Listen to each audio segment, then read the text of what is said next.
लेकिन महादिव्य दरबार भी पूज्य गुरुदेव भगवान धाम पर ही लगाएंगे। तो आप सभी से अनुरोध है, बैठ जाएं। जो रेलिंग के पास है पूज्य गुरुदेव भगवान, यहीं से आप सभी को दर्शन प्राप्त होंगे, क्योंकि पीछे वालों को असुविधा। आप लोग बैठे रहे, जो पीछे हैं आप लोग अपने स्थान पर ही बैठे रहे। पूज्य गुरुदेव भगवान के दर्शन आप सभी को प्राप्त होंगे। बोलिए बागेश्वर धाम सरकार की, परम पूज्य गुरुदेव भगवान की, सदगुरु सन्यासी बाबा की, अन्नपूर्णा माई की, भारत हिंदू राष्ट्र की, भारत हिंदू राष्ट्र की, भारत हिंदू राष्ट्र की। जय जय श्री राम, जय जय श्री राम, जय जय श्री राम। हम सभी आज पूज्य गुरुदेव भगवान के दिव्य दर्शन, जो पीछे भी हैं, आप सभी दिव्य दर्शन पूज्य गुरुदेव भगवान के कर सकते हैं।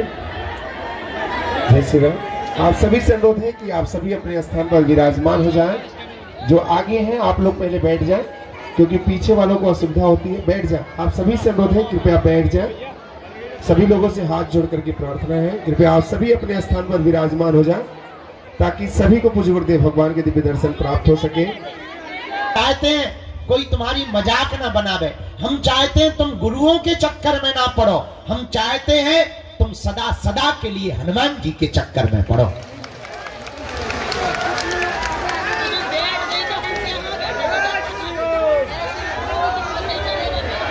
और तुम इस चक्कर में न आओ कि तुम्हारा पर्चा बने, तुम इस चक्कर में आओ कि तुम्हें बालाजी मिल जाए, क्योंकि पर्चा से तो तुम्हारी कुछ समस्याओं का समाधान होगा, पर अगर तुम्हें सन्यासी बाबा प्राप्त हो गए, तुम्हें बालाजी प्राप्त हो गए, तो तुम्हारी आने वाली पीढ़ियां भी सदा सदा एक ही वृक्ष के नीचे छाया लेगी। ऐसा पेड़ मत लगाओ जिसमें केवल तुम्हें छाया मिले, ऐसा वृक्ष लगाओ कि तुम्हारी आने वाली पीढ़ियों को भी छाया मिले। वो एक ही वृक्ष है, उसका नाम है हनुमान जी की भक्ति। चारों युग परिताप है परिसिद्ध। हनुमान जी की भक्ति का ऐसा परिताप है कि चारों युगों में व्याप्त है। एक बात तुम याद रखना मेरे पागलों, तुम्हें बनाई हुई बातें, तुमको प्रेषित की हुई शब्दें, तुमको बताए हुए उदाहरण लाखों मिलेंगे। एक बात और याद रखना, हमारा उद्देश्य बहुत उल्टा है, हम थोड़ा उल्टा जीवन जीते हैं, हम बहुत विचित्र तरीके से जीवन जीते हैं। हम ये कभी विचार नहीं करते कि हम तुम्हारा पर्चा बना पाए, या तुम्हारी मन की बात बता पाए, या तुमको आश्चर्यचकित कर पावे, या तुमको कोई चमत्कार दिखा पावे, या तुमको किसी शक्तियों के बारे में आभास करा पावे। हमारा उद्देश्य सिर्फ इतना रहता है, तुम्हारा पर्चा बने या ना बने, तुम हनुमान जी के हो जाओ और तुम्हारा काम सफल हो जाए। इससे बड़ा कोई चमत्कार नहीं है, इससे बड़ी कोई लीला भी नहीं है। तुम जिस लिए आए हो वो काम सफलता के लिए आए हो। हम चाहते हैं कि तुम्हारा काम सफल हो जाए, पर एक बात याद रखना, भटकोगे तो खटकोगे, अटकोगे तो पा जाओगे। उनके चरणों को पकड़ लो, कब तक नहीं सुनेंगे। कबहू तो दीन दयाल के भनक पड़ेगी कान, कभी तो वो सुनेंगे। हाँ, भगवान के घर देर है, क्या नहीं है, अंधेर नहीं है। तंत्र मंत्र तांत्रिकों के चक्करों में तुम्हें बातें बहुत मिलेंगी, ठड़ूला मिलेंगे बात, लेकिन बहुत ज्यादा जीवन में तुमको एक लंबे समय तक के लिए सुख और आनंद पाना है, जन्म जन्म के लिए तुम्हें कृपा पानी है, उसके लिए तुम्हें हर हाल में हनुमान जी का बनना ही पड़ेगा। आज की बात तुम्हें हमारी कड़वी लग सकती है, आज की बात तुम्हें यह भी लग सकती है कि शायद इस प्रकार से बातें क्यों कर रहे हैं। तुमसे ज्यादा विचित्र आदमी हमने दुनिया में देखा नहीं है। तुम 4 दिन में अपना गुरु बदल देते हो, तुम महीने भर में अपने भगवान बदल देते हो, तुम दरबार बदल देते हो, कुछ लोग तो अपना धर्म तक बदल देते हैं। हमें तुम लोगों से ज्यादा वाहियात आदमी नहीं दिखाई पड़ा। हम यही तुमको शिक्षा देंगे, तुम हमारे भी चक्कर में मत पड़ो, तुम हमारे भी पीछे मत पड़ो, तुम हमारी भी बातों में मत आओ। उठ जाओ, खड़े हो जाओ। जिनसे हमारी बिगड़ी बनी, जिनसे लाखों लोगों की बिगड़ी बनी, तुम भी उन्हीं बालाजी और सन्यासी बाबा के हो जाओ। वो सब सुन रहे हैं, वो सब देख रहे हैं, उन्हें सब आभास है। और तुम ये मत समझो कि तुम्हारी पुकार उन तक पहुंची नहीं। वो देख रहे हैं कि तुम्हारा धैर्य कितना है। वो देख रहे हैं कि तुम कब तक नहीं अधैर्य होते हो। वो देख रहे हैं कि तुम कितने क्षण के अंतिम क्षण तक टिकते हो। वो देख रहे हैं कि तुम्हारी श्रद्धा और आस्था कितनी मजबूत है। इसलिए डगो मत, डिगो मत। और जरूरी नहीं तुम बागेश्वर धाम आओ, तुम्हें हमारे जैसा आदमी भी नहीं मिलेगा। जरूरी नहीं तुम बागेश्वर धाम आओ, तुम जहां रहो वहां से भक्ति करो, वही तुम्हारे लिए बागेश्वर बालाजी है। वही तुम्हें सन्यासी बाबा है, वही तुम्हें दादा गुरु है। जब तुम्हारी क्षमता हो जाए, जब तुम्हारे जेब में व्यवस्था हो जाए केवल आने की, जब वो पुकार लगा दें, तब दौड़े दौड़े उनकी चरण शरण में चले आना। हम तुम्हें दावे के साथ कहते हैं कि तुम्हें हम पूरी जिंदगी क्या, कई जन्म भी ना मिले, तब भी तुम्हारा कोई काम नहीं रुक सकता। काम तो तुम्हारा होकर के रहेगा, क्योंकि काम तो उन्हें करना है, और जिन्हें करना है तुम उन्हें पकड़ो। जिन्हें कृपा करनी है तुम उन्हें पकड़ो। हमें तो कुछ करना नहीं है, हम तो खाली खोखला है, खाली मशीन है, उल्लूनाथ आदमी है, महापागल आदमी है, अनपढ़ गवार गांव के देहाती है। हमें तो जो काम सौंपा गया उनके द्वारा कि तुम्हें ये करना है, तुम्हें हिंदुओं को जगाना है, तुम्हें खोई हुई आस्था को वापस लाना है, बस वो काम में लग गए। और कोई हमारा काम ही नहीं है।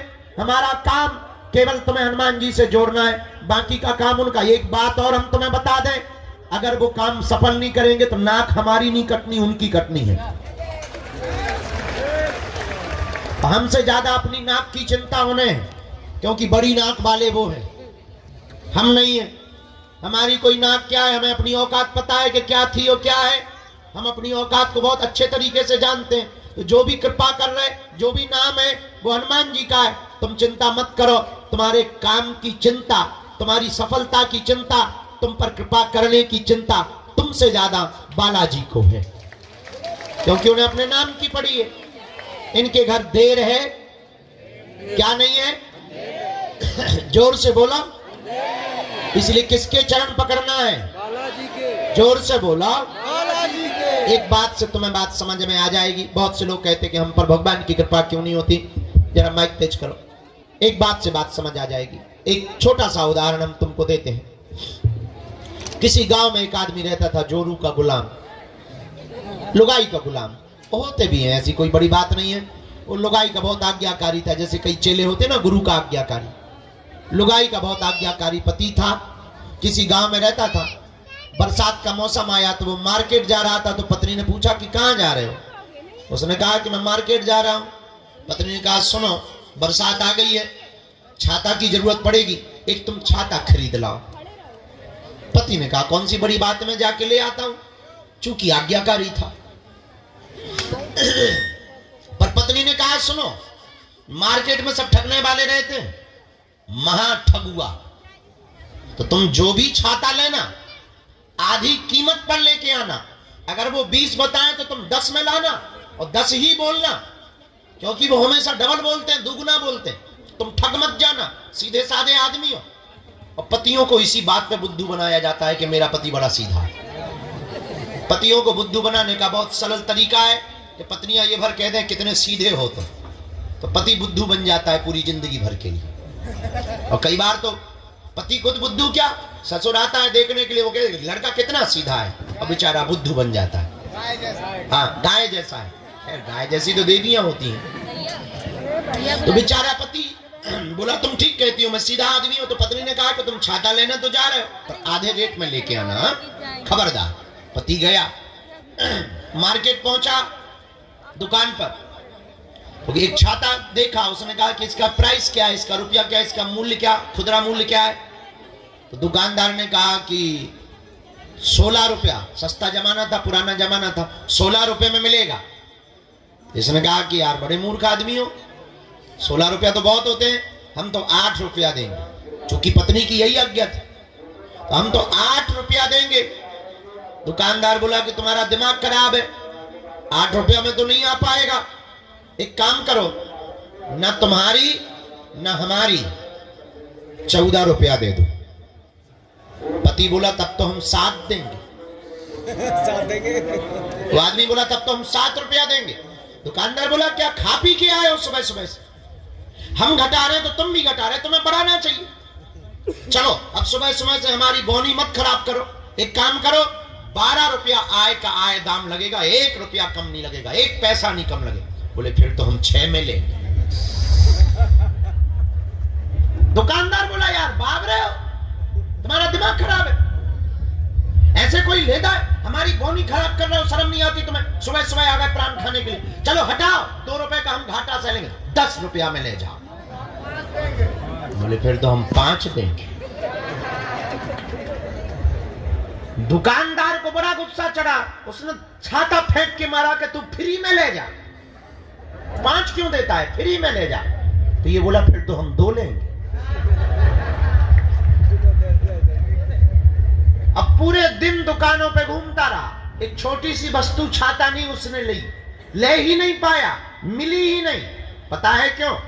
क्योंकि वो एक भाव पे नहीं टिका था। एक भाव पर ना टिकने के कारण मार्केट की दुकानों से एक छोटी सी वस्तु छाता नहीं मिल पाया, छाता नहीं खरीद पाया, और तुम एक भाव पे बिना टिके परमात्मा को या हनुमान जी को पा पाओगे।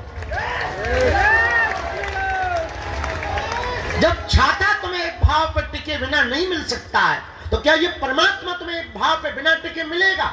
नॉट पॉसिबल, संभव नहीं है। इसलिए मेरे पागलों, तुम्हें ये कहानी बता के हम तुम्हें जगाना और बताना चाह रहे कि भटकोगे तो अटकोगे, अगर तुम अटकोगे तो पा जाओ। भटकोगे तो एक दिन तुम्हें अटकना पड़ेगा, और हो सकता है तुम्हारी मनोदशा ऐसी हो जाए। मनोवैज्ञानिक कहते हैं, विदेशी दार्शनिक भी कहते हैं कि कई बार, बहुत बार जब धक्के खा लेते हैं तो आदमी का भगवान से भरोसा उठ जाता है, डॉक्टरों से उठ जाता है, गुरुओं से उठ जाता है, टीचर्स से उठ जाता है, पड़ोसियों से उठ जाता है। बहुत धक्के खा लेने के बाद भरोसा उठ जाता है। हो सकता है तुम्हारा भरोसा उठ जाए, पर तुम्हें भगवान पे भरोसा ना हो, और कई बार भगवान तुम्हें मिल भी जाए तब भी तुम्हें लगे अरे इसे समय से ही होते। हो सकता तुम असली हीरा को पत्थरों की तरह फेंकते रहो। इस बात से यूं भी समझो, एक कथा से तुम्हें ये बात समझ आएगी, फिर दरबार लगाते। किसी गांव में एक राजा रहता था। राजा बहुत सम्राट था और पहुंचा हुआ राजा था। उससे सब मिलने के लिए आते थे। और आपने शायद एक कहानी सुनी हो, बहुत प्रसिद्ध कहानी रही, एक पुस्तक चली थी बहुत पहले, आपने उसको पढ़ा होगा, हमने तो बहुत पढ़ा, बेताल पच्चीसी। बेताल पच्चीसी की कहानी आपने पढ़ी होगी कि बेताल वो पीछे चिपक जाता है। उसका सीरियल भी बाद में बना, टीवी पिक्चरों में उसका सीरियल भी बहुत आया। तो बेताल पच्चीसी नाम की एक पुस्तक छपी थी। उसमें एक कहानी बहुत अद्भुत थी, वो हमें बहुत काम की लगी। कि एक बार विक्रमादित्य राजा बैठे हुए थे, उसी समय कोई फक्कर महात्मा, फकीर गांव के महात्मा आए। राजा रोज सुबह बैठते थे, लोग उपहार लाते थे, कोई माला लाता था, कोई पैसा लाता था, कोई मोहरे लाता था, कोई सोना लाता था। राजा अपने मंत्री को देता जाता था, राजकोष में लिखता जाता था। एक साधु आया, उसने एक फल दिया। राजा ने लेने से मना नहीं किया, पर साधु की हुलिया देखकर लगा कि ये कोई पागल आदमी है, गांव का आदमी है, कोई है तो साधु महात्मा, पर अब इनसे क्या बात करनी है, और इनसे लेना भी नहीं चाहिए, पर फल दे रहा है तो मना नहीं करनी चाहिए। फल ले लिया, मंत्री को दे दिया। न साधु ने बात की, न राजा ने बात की। और आप आश्चर्यचकित रहेंगे कि वो महात्मा रोज आया, रोज एक फल देता और चला जाता। राजा रोज फल लेता, रख लेता, ना महात्मा ने बात की, ना राजा ने बात की। 10 साल गुजर गए फल देते देते। तो एक दिन एक बंदर बैठा था बगल में, तो राजा को महात्मा ने फिर फल दिया, तो वो फल लेकर के उस बंदर को दिया। आज मंत्री को ना देकर के बंदर को फल दे दिया। बंदर ने जैसे ही खाया तो उसके फल के बीच से एक चमकता हुआ बेशकीमती हीरा गिर गया। राजा चौंक गया, आज तक इतना बेशकीमती, इतना चमकीला, इतना बड़ा डायमंड, इतना बड़ा हीरा उसने देखा ही नहीं था। चौंका, महात्मा को रोका, ठहरो, और आप 10 साल से हमें देते क्या रहे? महात्मा बोले यही तो देते रहे जो आज दिया है। मंत्री को कहा कि 10 साल से जो फल मिलते रहे वो कहां है? मंत्री बोला वैसे हम बहुत सावधान आदमी हैं, हमने फल फेंके तो नहीं है, पर नीचे के गड्ढे में डाल दिए हैं, एक अंडरब्रिज टाइप का है, उसमें हमने जाकर के रखे हैं। राजा ने कहा जल्दी खोलो, और जब दरवाजा खोला तो फलों की सड़ंद की दुर्गंध तो आ रही थी, लेकिन उसके भीतर से चमचमाते हुए हीरा दिखाई पड़ रहे थे।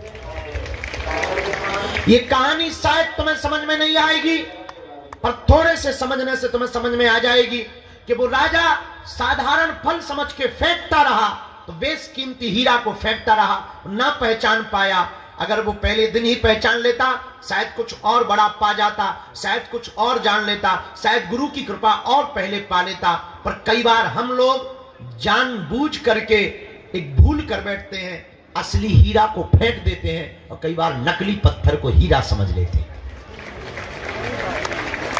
अब वो तब होता है जब आप दर दर भटकोगे तो असली चीज को छोड़ दोगे, नकली चीज में तुम पड़ जाओगे, बर्बाद हो जाओगे। इसलिए मेरे पागलों, तुम आज तक नकली चक्कर में पड़े हो, तंत्र मंत्र हमारे चक्कर में, ये सब नकली चीजें हैं। असली डायमंड का नाम है बालाजी, जिनसे हमने बालाजी से कृपा पाई है। तुम भी उनको पकड़ लो, तुम भी उस बेशकीमती हीरा को पकड़ लो, तुम भी उस बेशकीमती डायमंड को पकड़ लो। याद रखना, इन्होंने सबकी बिगड़ी बनाई, तुम्हारी भी बिगड़ी बनाएंगे, और एक दिन में किसी की नहीं बनती।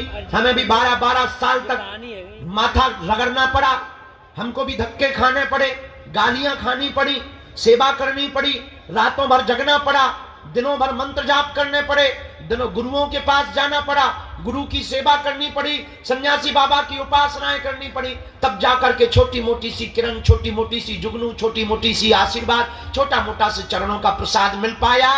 ये भी एक दिन में नहीं हो पाया, 12 साल लग गए। आप चाहो कि 12 दिन में तुम्हें हो जाए तो शायद इतनी बड़ी घटना नहीं हो सकती है। याद रखना, बिल गेट्स को एक बहुत अमीर आदमी है दुनिया का। ये आज का पहला अर्जी क्रमांक, राम गुरुजी सीताराम, बालाजी सीताराम, सीताराम।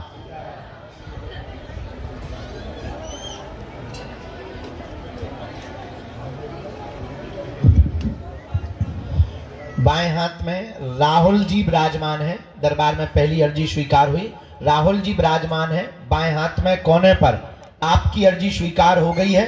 आगे की तरफ में आप आ जाएं, आपकी अर्जी बालाजी के चरणों में स्वीकार हो। हाँ, निकल के आओ, आगे लेके आओ, यहीं से सामने से आ जाओ, यहीं बीच से आ जाओ। दूसरी अर्जी, सफेद तौलिया बांधे, स्वेटर पहने जी, आइए, आपकी अर्जी स्वीकार। तीसरी अर्जी जो स्वीकार हुई, पंडाल में सबसे लास्ट में माता जी जो पीला रंग का शॉल डाले हुए, हाथ जोड़े हुए खड़ी हैं।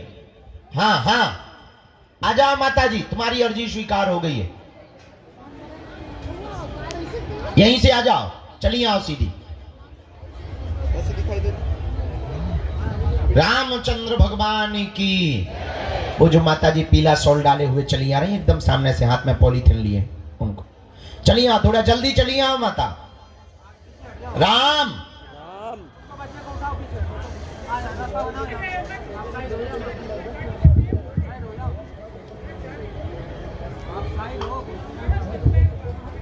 बोलो बागेश्वर बालाजी की, सन्यासी बाबा की। अच्छा, यहाँ एक काली शॉल सिर पर डाले हुए दादाजी बैठे, सिर पर डाले हुए काली शॉल, जो स्वेटर पहने हुए। हाँ, ये बैठे सामने में, उनको भैया खड़ा कर दो। दादाजी खड़े हो जाओ। हाँ, खड़ा कर दो बेटा, अर्जी हो गई, आ जाओ, यहीं आ जाओ।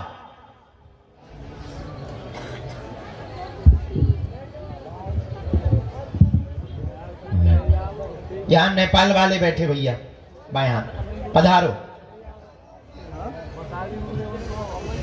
आपकी अर्जी स्वीकार। बहुत महंगा था भाई, क्या बताऊं। कल रात वाले हो ना, आए आप, और केवल बच्चा भर आए, ज्यादा भीड़ लाने की जरूरत नहीं, पधारे।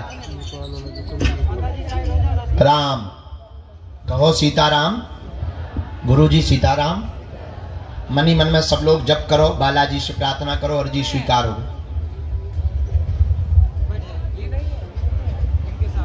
हाँ, ये जो बूढ़ी माता विराजमान है सामने, हाँ हाँ, इन खड़ी कर दो इनको, अर्जी इनकी लग गई है। हाथ पकड़ लो उनका, साथ में कोई मत आई, आ जाओ, कह दो अर्जी लग गई। संग है कोई इनके, आ जाए वो, जय, बैठ जाओ। तन सबसे लास्ट में हती वही हो। ठीक है, बैठ जाओ।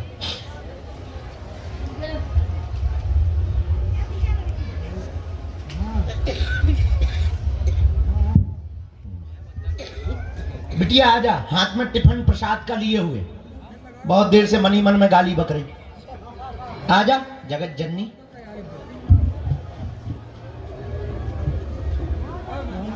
प्रसाद लेके जो आई बच्ची, उसको भी प्रवेश करवा।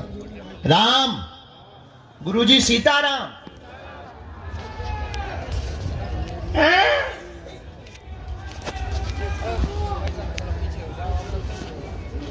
इसके बाद में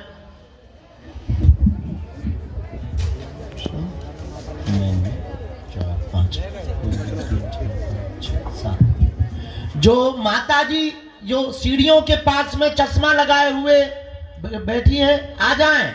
हाँ, शॉल डाले हुए आ जाएं। तुम आज गाली बकत रही सन्यासी बाबा, भारी तेज है बन रज्ञासी। यहीं से उतर आओ नीचे, देख लिया भैया, उनको आने देना अंदर, यहाँ गेट से। उल्टो सीधो बोलत रही गुरुजी।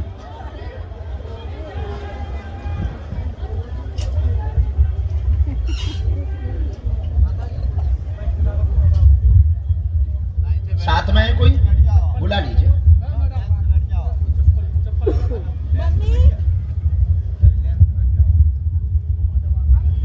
राम कहो, साधु जी।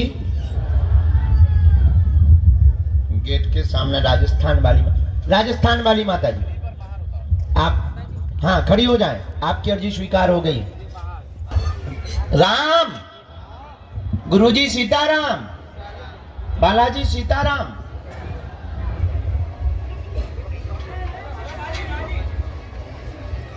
इन्हीं को आने दो, इन्हीं को आने दो, हमें इन्हीं को बुलाया। ये सीढ़ियों के पास बैठी थी। चलो, एक जब तक भेजो तब तक और हम फिर गुरुजी जिनके लिए कहेंगे हम बुलाते जाएंगे। आप नाम जप करते जाओ, हम इनकी जब तक अर्जी बना के पर्चा दे दें। आइए,